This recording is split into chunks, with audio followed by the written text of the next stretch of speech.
Keith O'Brien, welcome to the Bookshelf Conversations. Thanks so much for having me, Ron. It's my pleasure to be here. So, you might not think so based on my first question, because when I saw this book, Charlie Hustle, The Rise and Fall of Pete Rose and the Last Glory Days of Baseball, my initial reaction was, do we really need another biography of Pete Rose? That was before I read it. After I read it, I changed my mind entirely because this is probably the most uh, the fullest examination of Pete Rose from start to finish that I've ever seen, certainly. Uh, Thank you. but given that there had been so many books about Rose, why did you decide to do another one? Well, great question. And of course, I did think a lot about it. I'm born and raised in Cincinnati in the 1970s and 80s, and so of course I'm very familiar with the previous books on Rose. Uh, You know, there were two reasons really. The first is I feel like in the previous takes on Rose's life. Uh, the writers failed to look at his story as a human story, and it was too much of a baseball story. And I want to be clear here, obviously there's a lot of baseball in my book. I think even with Rose's recent death and the coverage of his life, I think most people, even most baseball fans, have forgotten why we ever cared about him in the first place. And so, I wanted to go back and tell that entire story, the rise and the fall of Pete Rose. And so there is a lot of baseball. But to me, this was a human story. And when you look at it as a human story and report it as a human story, I think it takes on greater significance. That's number one. Number two, I am a Cincinnatian. And so I know the neighborhood where Pete Rose grew up. I was born myself just a couple of miles from there. I grew up with guys like Pete Rose in the 1980s. And so I think I had maybe an extra layer of understanding here. And I leveraged that, Ron. I was able to get access to Pete Rose and his inner circle.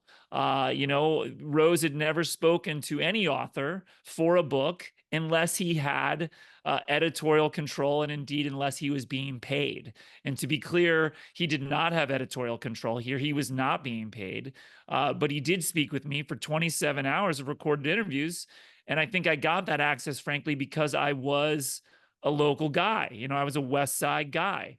And I think he appreciated that. And because I got access to Rose, other doors opened to me.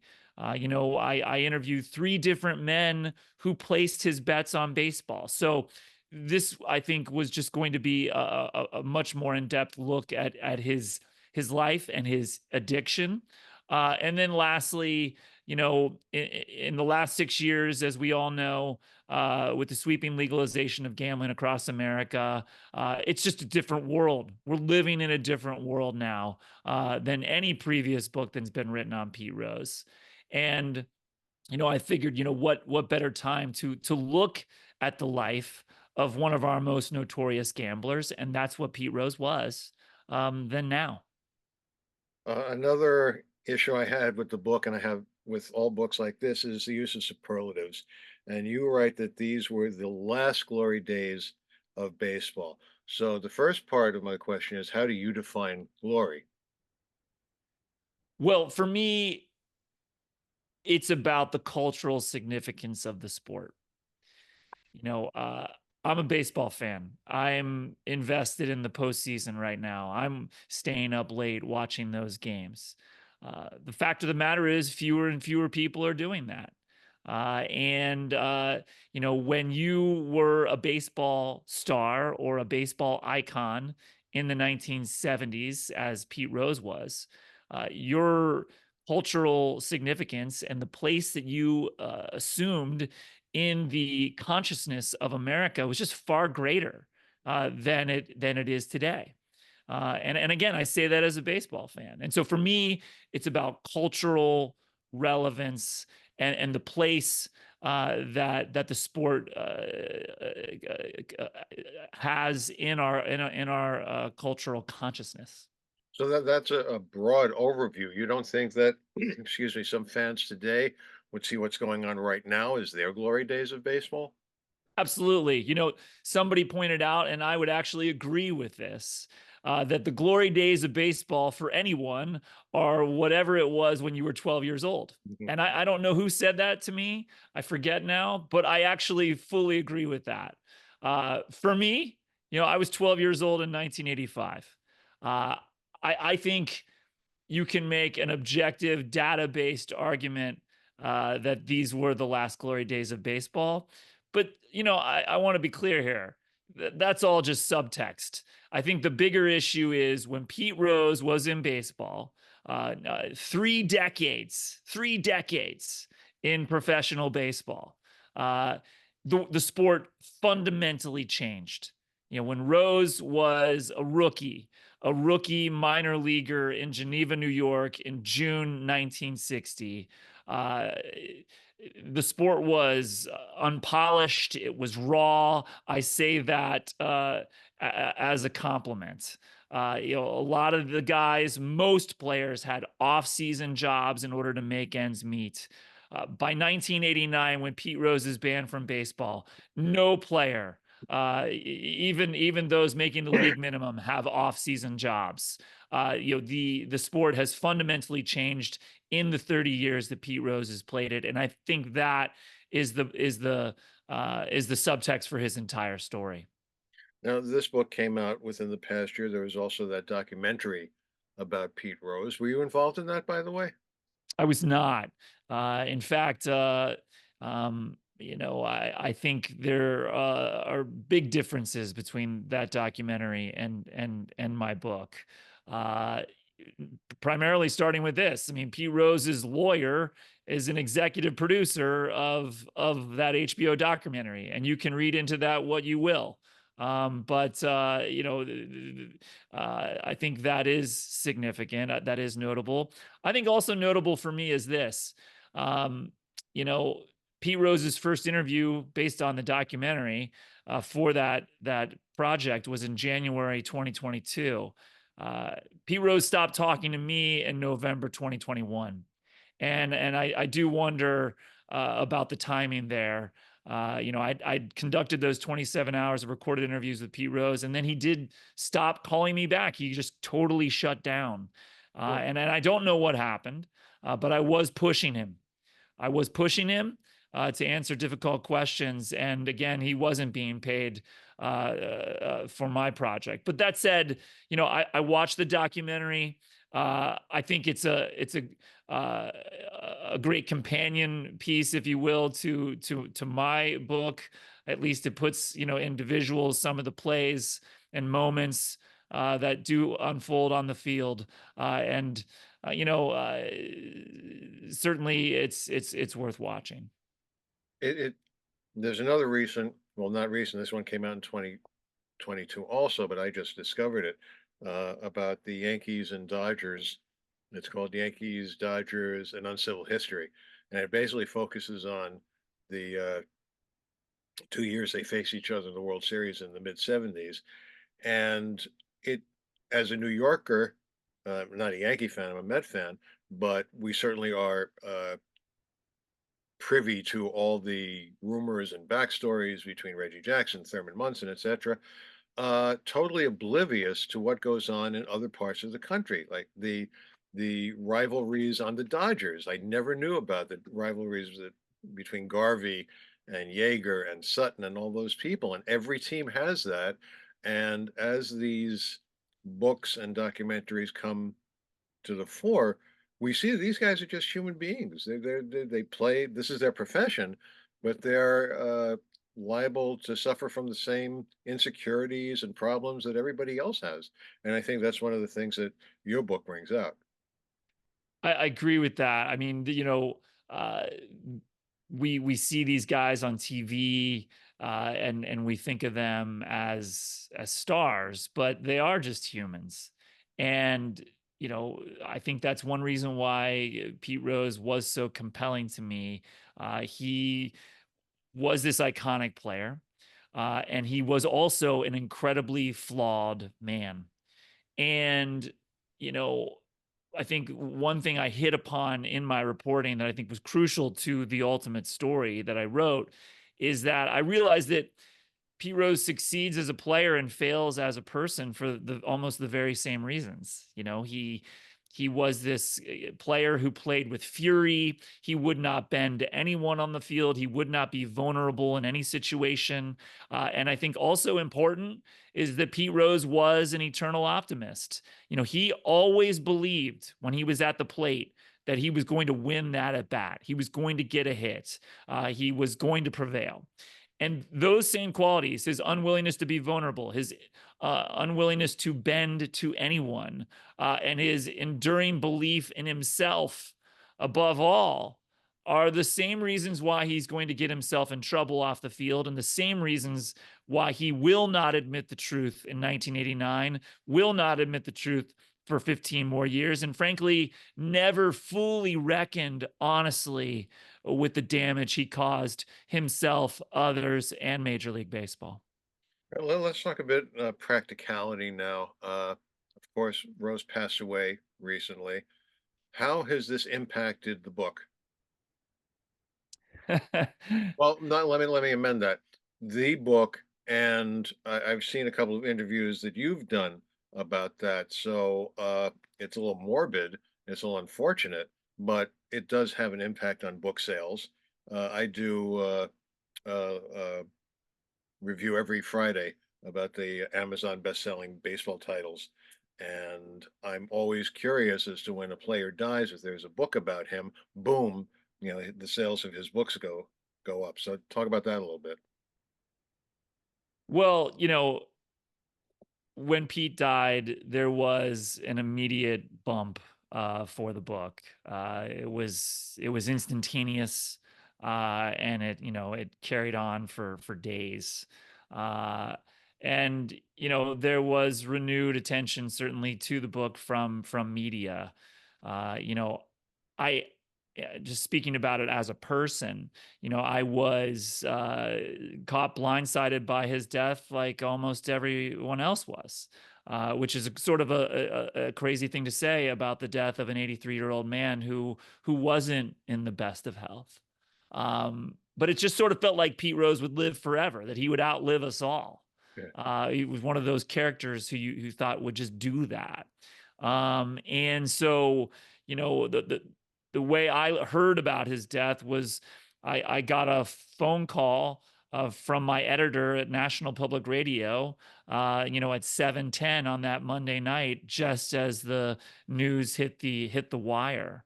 And, for the next 36, 48 hours, I barely had a moment. It was, partially, people reaching out to me for interviews. And then, I was also, speaking about his death. And, it's complicated. He was a complicated man. He has a complicated legacy. It was complicated when he was alive.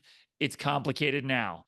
I think, for the years to come, we will be sorting through the wreckage of Pete Rose. I don't think we're done with that.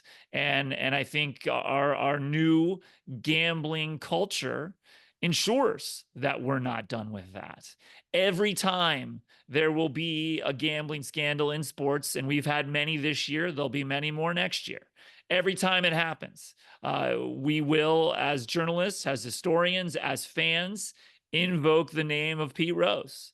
And every time one of these scandals happens, I think baseball fans in particular will be re-examining his story and re-examining his legacy. And I do think one of these years, one of these times, the gambling scandal won't involve a player with a low profile, a rookie nobody, a prospect. It's going to involve inevitably a star player. And when that happens, I think we really will, be faced with the inconsistencies in the world we're living in today versus the world of the past. When I was in high school, in my senior year, I was doing a project uh, about the Black Sox scandal, and I wrote to the person who was then the, I guess, press relations head of Major League Baseball, and I asked him if he thought this could happen again, and this was in the mid '70s, and he said he didn't think so at that time because the players were paid so well. So I can only imagine now what that what you would have to what would have to be going through your mind with all the money you're making to gamble on sports like that. On the cover of your book, you are listed as a New York Times best-selling author. Now, I have always wondered exactly what does that mean? What is that based on? Is it based on sales, I imagine? How what goes into the computing a best-selling author for the New York Times? Well, gosh, you're asking me something that's above my pay grade. I think if authors actually knew what it entailed, we would be a lot smarter than we are. The truth is, I don't really know how it's calculated. I'm not sure a lot of people do. Uh, what I can say is, to be a New York Times bestselling author, it's judged on your weekly sales, and so you get on the list based on weekly sales. The list of, I think, for nonfiction is 15 books long, and so it is, I guess, at least one of the holy grails that folks are chasing, and yet there's just no way to chase it. There's no way to know even what you are chasing. And so, and I know you can appreciate this, Ron. You, as an author, you do the work. You write the best book you can, and then so much is out of your hands, and things like that certainly are. I imagine having that uh, connected with your name, a New York Times best-selling author, is kind of like when you get into the Hall of Fame. You can now put that when you sign your signatures. You add that to it for a little extra uh, going on. I don't add that, but you're certainly right in the sense that once you are one, I guess you can say it. You can say it. Certainly. Now, the book that you got that title for is for Fly Girls, which is a book about female aviation. Uh, Talk a little bit about the difference, because this seems like a more personal book to you, with your Cincinnati connection, with your Pete Rose uh, connection. But the how did you come about picking that as a topic for a book? So, I'm just looking for the same thing every time in the projects I take on. I am looking for um, uh, an interesting world. I am looking for people you can root for and root against. And I'm looking for some kind of narrative arc. The story has to begin at point A and end somewhere further down the line at point B, where something has changed, the world has changed, the characters have changed. That's what I'm looking for in the stories I take on. That and human stories. One of my editors, at the Boston Globe years ago, made a joke that readers only care about two kinds of stories. They care about human stories, and they care about stories about dogs. And it's a joke, it's glib, of course, but there is some truth in that. And so if I can find a human story in an interesting world with people you can root for and root against, where there is an arc, well, I'm interested. And so if there is a through line in all of my books, that's it. And Fly Girls, yeah, no, I'm not a pilot. I didn't, fly planes in the 1920s and 30s, and I'm not a woman. Um, but that story is, just as important to me as the Pete Rose story was in Charlie Hustle. And I just stumbled upon that story, reading something else. And I think that's as you know, when you do this kind of work, you have to be curious. You have to be open to the ideas that the world is feeding you. And when you're curious and you're interested and you're reading and you're looking, you're going to find hopefully interesting stories. Obviously, the name of my blog is Ron Kaplan's Baseball Bookshelf. I'm looking at your bookshelf, and what are some of the things? Who is that bust of behind you on the right? Oh, that's Elvis Presley. Can't tell from here, and I see a basketball in the corner, and I Yeah, think that that's a basketball. basketball was signed to me by the coach and the team of the that was the subject of my first book, Outside Shot, which chronicled one season in Kentucky high school basketball with a rural powerhouse high school team in Georgetown, Kentucky. And is that an airplane right next to that? I Yeah, can't that's Amelia Earhart's Lockheed. Actually, it's a Lego. And did you They make that yourself? Well, with my kids a few years ago, yes, we put that together. They came out with a special edition Amelia Earhart Lockheed Lego, and I figured Oh, I should probably have to have I that, should sure. probably have that. And is that a photo over your right shoulder? Yeah, that's a photo of me and a couple of friends, a silhouette photo of us in Japan in the winter of 1995-96. That was my first job out of college. I taught English in Japan for a Oh year. my. Actually got to see Ichiro and other future Japanese stars play in the Japan League over there. Incredible, Very incredible. cool. Very cool. All right, finally to wrap this up, if you were a betting man, would you say that at some point they're going to take away the designation of Pete Rose and finally allow him to be inducted into the Hall of Fame? Yeah, it's the big question with Pete Rose, isn't it? I go back and forth on this. I went back and forth on it while he was still alive. In the last few weeks since he's been gone, I've gone back and forth on it as well. You know, on the one hand, you know, I wondered before he died, and I wonder again now, who will take up his mantle now that he's gone? Pete Rose did a great job always of thrusting himself back into the spotlight, into the headlines, making himself relevant. He did that, frankly, till the end of his life. And so it was always Pete who was creating the question.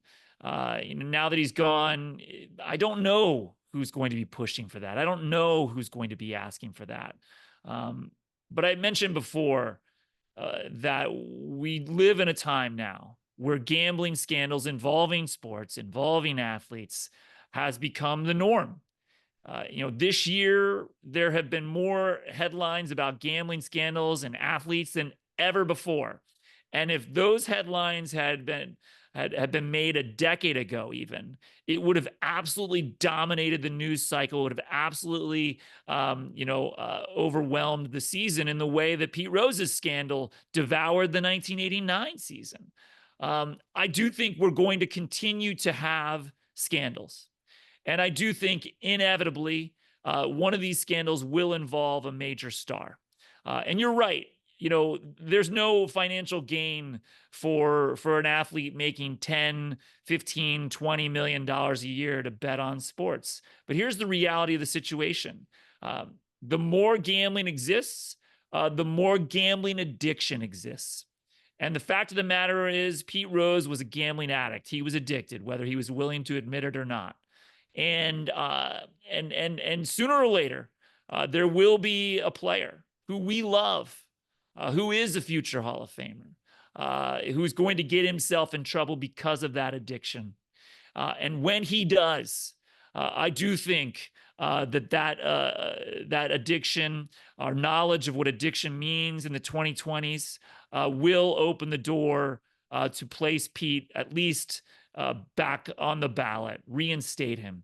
And whether he gets in or not at that point, who knows? I mean, we've seen this over the years with so many players. It's often about timing, cultural timing, for how players get elected into the Hall of Fame, the borderline players in particular.